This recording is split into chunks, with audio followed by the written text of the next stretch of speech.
เนเน่พองยามาสู่แล้วเลยเป็นจู้กันนาเมื่อหนุ่มว่าพอถึงยามกลางในเมืองเลี้ยงมาสู่ถามเฮามาสู่ถามเฮามาเมื่อในเฮาเตกว่ากินจังนาไผเตกว่ากินจังลองสวนไผลา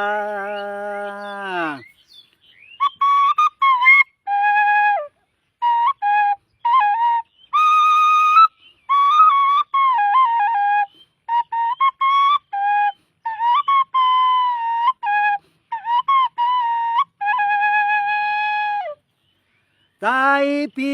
ถึงเลยตอบสู่น้องนางว่าเอากำใจสะพอสู่ว่าเลยนางเอ้ยไอ้นางเอ้ยเตกว่านาป่ากูปากคำว่าไหนก็เอากำใจอันสู่ว่าลุ่มลุม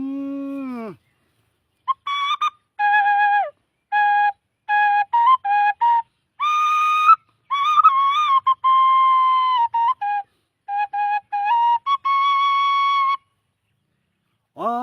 นอใจก็เลยไอ้ห่อเอาเขาพักงาเย็ดแปมไล่ห่อเอาเขาพักเย็นแปมซ่องจอมกนนางอ่อนเสร็จแล้วกว่า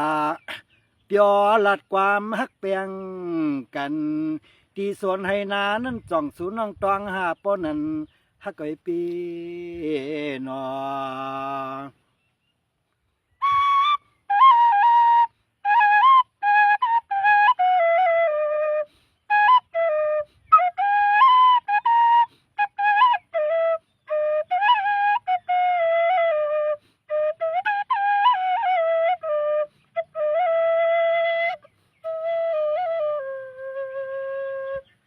เบื่อพังสู่แล้วฮักกันเมื่อหนุ่มเหมือนหนังห่างเตะไหลกันนั้นคนจะเจอนั้นเพราะว่าขานว่าสู่ซ้ำเตะกินมังกลาซองกันเมื่อไหรล่ะสู่ซองก็เตะกินมังกลาซองกันเมื่อไหรล่ะเกาใครเมาหน้าไหนถามว่าเฮ็ดหน้านั้น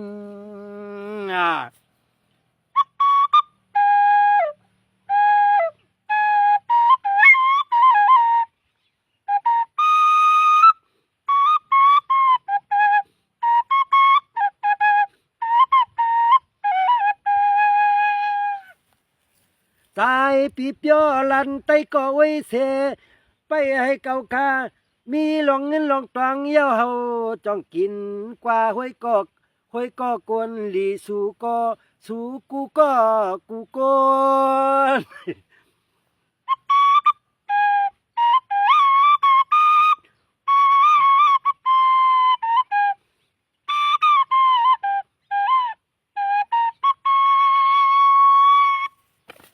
อ๋อยามเมื่อเหลียวในสู่ไห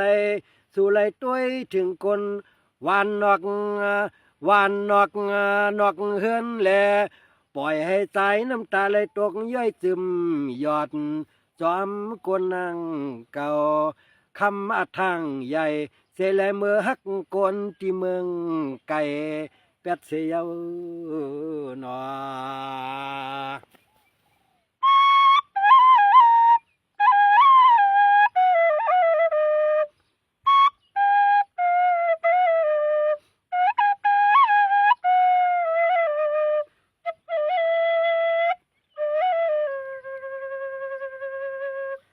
โดยลูเมื่อเลียวซ้ำมีลูกอ่อนหอยจอมคนนางเล่ปีมาแก่นเลี้ยงอิดลู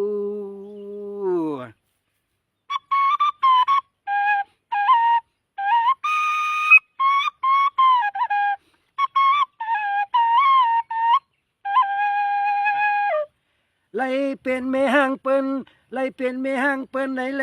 ใจปีซำเตใส่เตซำเฮ็ดจึงจอยนางใน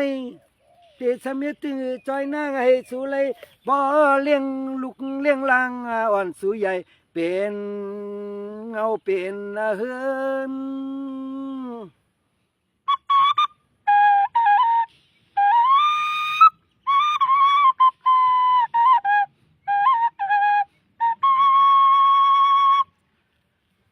ยามมาพังเมื่อเหลียวในใจปีเฮาแต่ใครต้วยถึงนาเฮือนนาแย่อ่อนใครเลี้ยงลูกเลี้ยงลังอ่อนสู่นั้นให้ป้อใหญ่ ให้ปอใหญ่เป็นนาเฮือนนาเยอ่อนเหมือนเยียงสู่แลเฮาในเยาวนอ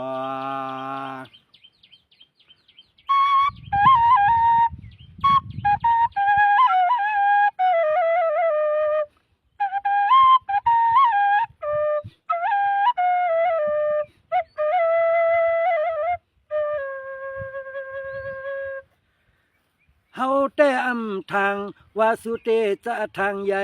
กว่าฮักแปงก้นนอกวันกว่าฮักแปงก้นนอกวันเสเลยลักจำกว่าใจสัมปเลยกินเหล้าเมากำ